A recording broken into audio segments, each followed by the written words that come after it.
Hello, welcome back to the channel, Seraphim Spiritual Healing. And here, we're going to change the world together.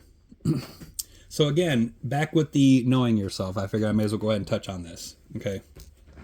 So what I'd like for you to do is look into your natal birth chart. And what this is this is a chart that basically explains all your zodiac placements and houses. It's going to put it into planets, and it's going to give you all these placements.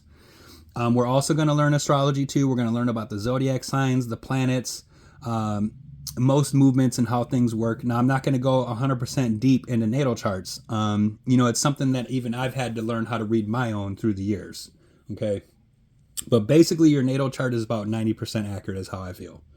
Now, there is going to be some slight differences, but now what you want to do is if you get your birth chart, what you're going to need to know is what time you were born and the location. And you can find all of this on your birth certificate. Okay. So once you have your natal chart and you read through it, and there's a place that I like to go through, I think it's called Astrology Cafe. I think that's a good place to get your natal chart done. It's very descriptive. It breaks it down into tables and stuff like that. And now I know that there's different types of astrology. I don't really get too deep into that.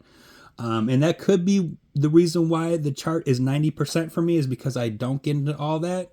But honestly, 90% is enough of a grasp where I'm good. Okay. All right.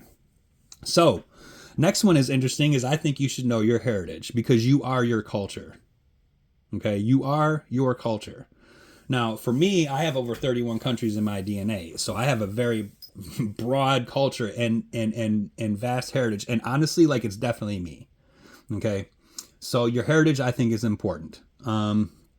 Also, what's important is your correspondences, where you can start with correspondences. And basically what correspondences are, and it's actually part of a Hermetic law, is correspondences will relate to something. They will correspond to something.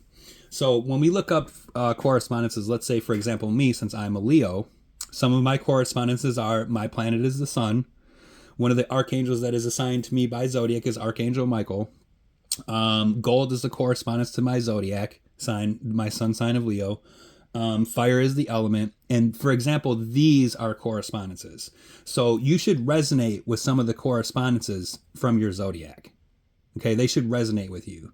Like some of the deities that are correspondent to your zodiac, some of the angels, the elements, some of the natural aspects of herbs and all kinds of stuff like this. And this is usually used in magical practice. However, even entertaining the correspondences to see where they're coming from and how they're relating. And you can see how you could be like, oh, well, yeah, that seems to fit for a Leo. I resonate with that.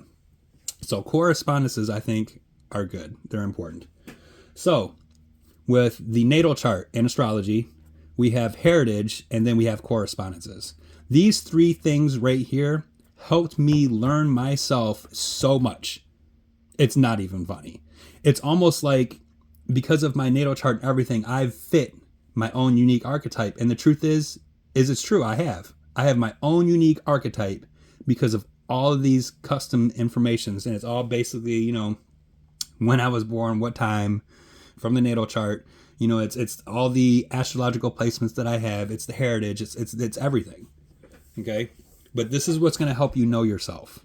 Okay. I think that this is very, very important.